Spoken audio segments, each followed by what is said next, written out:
What if death isn't the end, but just the beginning of a strange, dreamlike journey through realms unknown? There's a book that was never meant to be read by the living, a book whispered into the ears of the dead, guiding their souls through the unknown. This is the Tibetan Book of the Dead. Ancient, mysterious, sacred. It reveals what happens after you die, not in poetic metaphors, but in vivid, step-by-step detail. In this video, we're peeling back the veil between life and death. And what you'll discover might just change how you live. The Tibetan Book of the Dead, or Bardo Thodol, wasn't designed for us. It was created to be heard by those who have just passed, a spiritual roadmap for the disembodied soul. For centuries, Tibetan monks used it to guide consciousness through the Bardo, the state between death and rebirth. But this isn't fantasy or superstition. Many believe it's a reflection of our true nature and a mirror of what lies beyond. It's not about death, it's about awakening.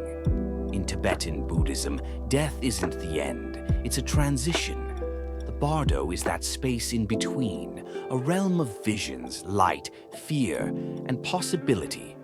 It unfolds in 3 stages: the Chikai Bardo, the moment of death; the Chon-Yid Bardo, encounters with peaceful and wrathful deities; the Sidpa Bardo, the path to rebirth or liberation. But here's the secret.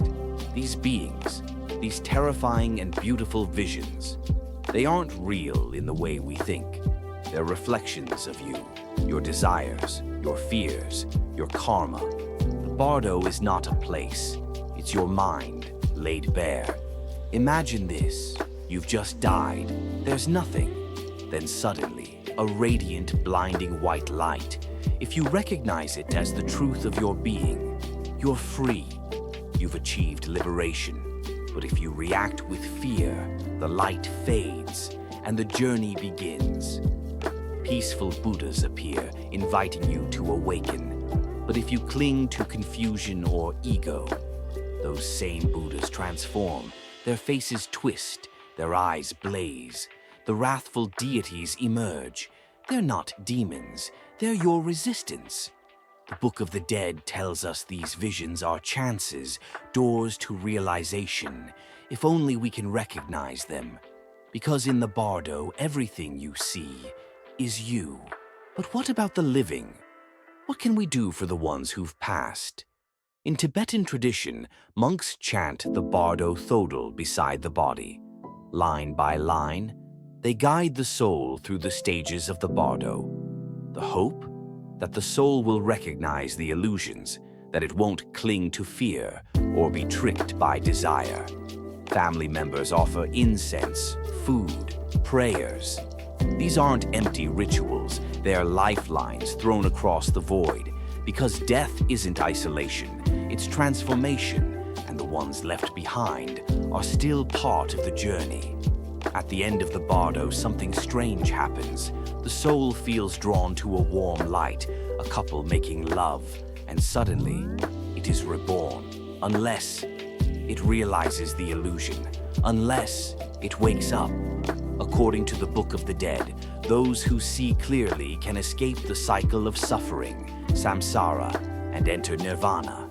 But that freedom doesn't just come after death. It begins now, if we can release our attachments, if we can face our shadows, if we can see the illusions of life. Then death has nothing to teach us that life hasn't already shown. So, what does this mean for us? It means we don't have to wait until we die to wake up. The Tibetan Book of the Dead is not just a guide for the dead, it's a message for the living. Don't fear death. Don't sleep through life. Right now, this moment might be your Bardo, and in that moment you can choose to awaken.